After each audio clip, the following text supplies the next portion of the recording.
Hello, hello, hello, hello. I thought I'd start with that, just so you know what the theme of this is. It's all about mindset. Listen, it's the start of the year. Let me just take this off for a minute and bring this back on again for a second. It's the start of the year. We are roughly halfway into January 2021, and I just wanted to tackle this subject head on quickly. I don't have a lot of time. As you can see, I'm kind of dressed because I'm presenting at the moment this weekend, and I'm back to my audience in about 15 minutes or so. So I just wanted to say a few words to you. Look, we all know that the start of the year, particularly this year, as we came out of the back end of 2020, which we wanted to kick the arse out of, everyone was like, yeah, the first. We're going to be cracking on and smashing on with this. It's going to be a whole new year. And everyone, I think, had this hallucination that because it's a new year, COVID would just disappear and everything from the past would go. And then a lot of people woke up the next day and were like, oh, it's still the same day, isn't it? Now, look, we make these calendars as human beings. We've created these calendars ourselves, so we kind of choose when we're going to start, which day, etc. The point I want to make is that, irrespective of whether we're still in the middle of a pandemic or not, there's still a pattern that happens in human beings from the first 15, 18, 20 days of a year. Their commitment to what they were doing tends to die off, and it sort of dissipates, so that by the end of January, most people's New Year's resolutions have gone out the window. And I'm not here to beat anybody up, actually, because it's happened to me as well. I think it's more about checking in. So I've got 4 or 5 things I want to share with you here. If I put them up real quick, you can just maybe use them as a tool and an approach. So look, the question is, first of all, what did you set yourself to do this year? And if there were specific things, how many of them were there? In a lot of cases, people will go, I'm going to do this, I'm going to do that, I'm going to do this, take on too many things. And actually what happens is they get frustrated because they don't get any of them done. This, you try and be a jack of all trades, you're chasing many, many rabbits at the same time. That's not going to work. So you're going to have to narrow down. So that's a consideration as well. It might be that you've taken on too many things already. And then ask yourself a simple question: are you committed? Am I committed to these things that I'm doing? If you're feeling like you're a 10 on the first and now it's down at a 6 or a 7, but you're sort of plodding away at it, are you committed to it?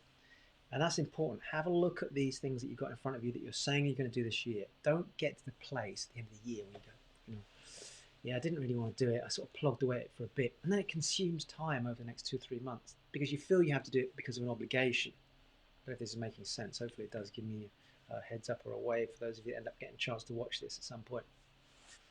So this is a challenge, isn't it? Is we do things because we feel we have to do things. We feel some sense of obligation to do it because we set ourselves a goal to do it. That's not necessarily always needed.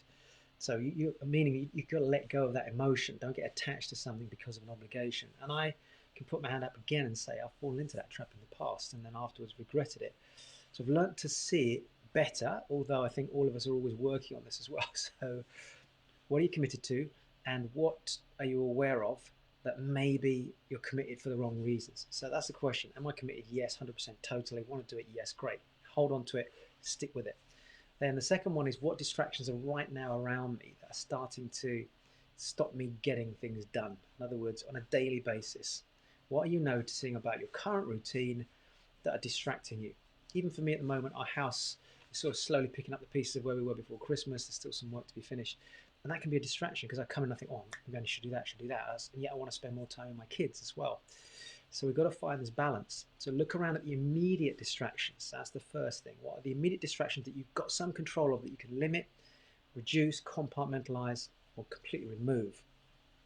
Thirdly, looking ahead for the next 2 to 3 months, what could be possible obstacles that could stop you achieving that goal or those goals?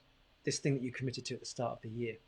Because often what happens is we kind of deal with the stuff around us and then we're head down doing, and then boom, it hits us, and we could have predicted it. We could have at least anticipated certain things. So look ahead and say, I mean, obviously the things like COVID last year, none of us would have planned for that. But look at the practical things within your sphere of influence, the process you're going through, the steps you need to go through.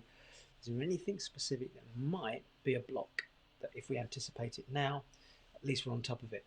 Example, we're doing CWI virtual. So for those of you that are watching that have any interest in the communications work that I do, we're taking our virtual event online. Super pumped about that. It's going to happen now in April. We've moved it back a couple of months simply because I need people in the office with me to do this, and so we've just got to be a bit more mindful now because of the circumstances. So in the process, we're looking at the technology, the interactive. We did some experiments with it yesterday. What if this? We created a what if scenarios. everything we need to sort out now. So by the time we get to the event, which is going to be amazing, can't wait to see that if you haven't been, and that will be, these are the things we have to prepare for. So what could be potential obstacles? And then what's your plan? Are you sticking to it? Are there any variations? Do you need to tweak anything? Is it a realistic plan? Have you put too much pressure on yourself? All these things can be issues with the actual manifesting of your goals, your commitment. So check in with your plan. And with that plan, finally, who needs to be involved? Who could be motivation? Who could kick you up the bum? Who could give you a headbutt? You know, if you're, for example, if you're wanting to genuinely take your product, your service, your business out into the marketplace, communication 100% is the thing to focus on. So one of the people you might want to have on your power team for the first part of this year is me coming through CWI with you, so that you've got that tool in place. But you might need somebody who's accountable with you. You might need a coach. You might need a good friend. But who are the people that can keep you on your narrow, tight focus and nudge you when you go off track? Because that's also important as well. All right, 5 things. That's all I wanted to say. Just checking in, make sure that you keep it going. Don't let go of those aspirations just because of a few minor hiccups. It's going to happen as part of what you're doing. And I shall see you on my next live. Better get back to my group. Thanks a lot. Bye.